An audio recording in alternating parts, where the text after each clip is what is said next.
ইসকনকে উগ্রবাদী সংগঠন উল্লেখ করে এটিকে নিষিদ্ধ করার মাধ্যমে ভারতকে কঠোর বার্তা দেওয়ার দাবি জানালো হেফাজতে ইসলাম। জুমার নামাজের পর বায়তুল মোকাররমে আয়োজিত সমাবেশে ইসকনকে ভারত ও আওয়ামী লীগের যৌথ প্রযোজনার ফল বলে দাবি করেন হেফাজত ইসলামের যুগ্ম মহাসচিব মামুনুল হক।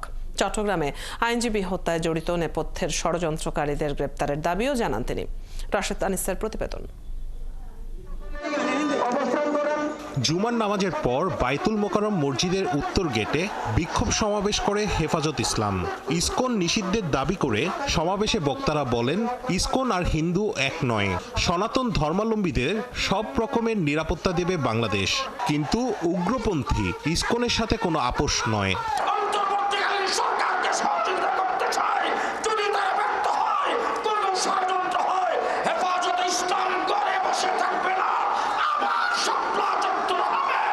চট্টগ্রামে আইনজীবী সাইফুল ইসলাম হত্যায় জড়িতদের বিচার ও এই হত্যার নেপথ্যের ষড়যন্ত্রকারীদের বিচারের আওতায় আনার দাবি জানান হেফাজতে ইসলামের যুগ্ম মহাসচিব মামুনুল হক।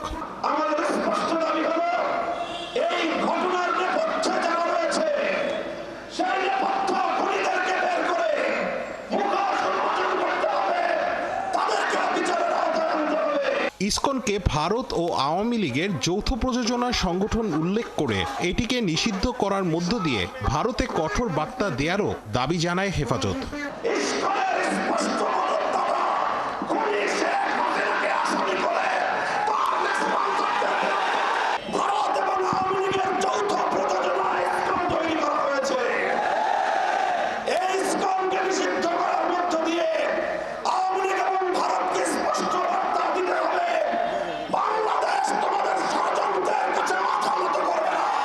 এর আগে সকালে ইসকন নিষিদ্ধের দাবিতে প্রেস ক্লাবে মানববন্ধন ও বিক্ষোভ করে আরও দুটি ইসলামী সংগঠন।